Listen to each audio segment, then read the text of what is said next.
Bonjour, la guerre déclenchée contre l'organisation de l'État islamique en Irak et en Syrie continue de faire la une de la presse nationale ce mercredi, tout comme la grève des pilotes d'Air France qui ne s'essouffle pas. L'État islamique a donc été frappé pour la première fois dans son fief syrien par des missiles américains, titre Le Monde, qui précise que Washington, avec le soutien de 5 alliés arabes, a visé la ville de Raqqa, bastion des djihadistes. Pour sa part, la France refuse de céder à la terreur islamiste, écrit Le Figaro, alors que le sort de l'otage français en Algérie, le niçois Hervé Gourdel, est toujours incertain. François Hollande a rejeté hier tout chantage ou ultimatum, ajoute Le Quotidien. Une prise d'otage qui fragilise l'Hexagone, selon Libération, qui se demande si cette guerre contre l'État islamique est une guerre juste. Le Quotidien estime que Paris justifie une intervention en Irak par la lutte contre le terrorisme, mais les finalités et la durée de l'opération restent floues. Quels sont les objectifs militaires de cette guerre? La stratégie est-elle pertinente? Pourquoi la France a-t-elle décidé d'y participer? Pour combien de temps? Contre l'État islamique, c'est une guerre qui se cherche, selon Le Quotidien. Et peut-être pour mieux appréhender la situation, à propos de cet État islamique, le Daesh, la Croix propose une radiographie de ce que le journal appelle clairement un groupe terroriste et pas franchement un État. Quoi qu'il en soit, l'État islamique reste une menace sur le monde, lance aujourd'hui en France.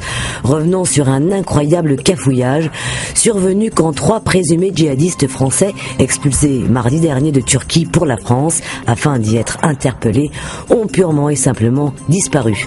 L'avion dans lequel les 3 hommes étaient censés se trouver a atterri à Marseille au lieu de Orly, où la police les attendait. Le ministère de l'Intérieur a reconnu dans la soirée les avoir manqués parce qu'ils n'avaient pas été informés à temps d'un changement de destination de leur vol. Parmi ces djihadistes présumés, l'un d'eux est le mari de Souad Mera, le beau-frère du tueur à scooter. Pour l'humanité, le monde est sur une poudrière et l'ONU doit reprendre la main.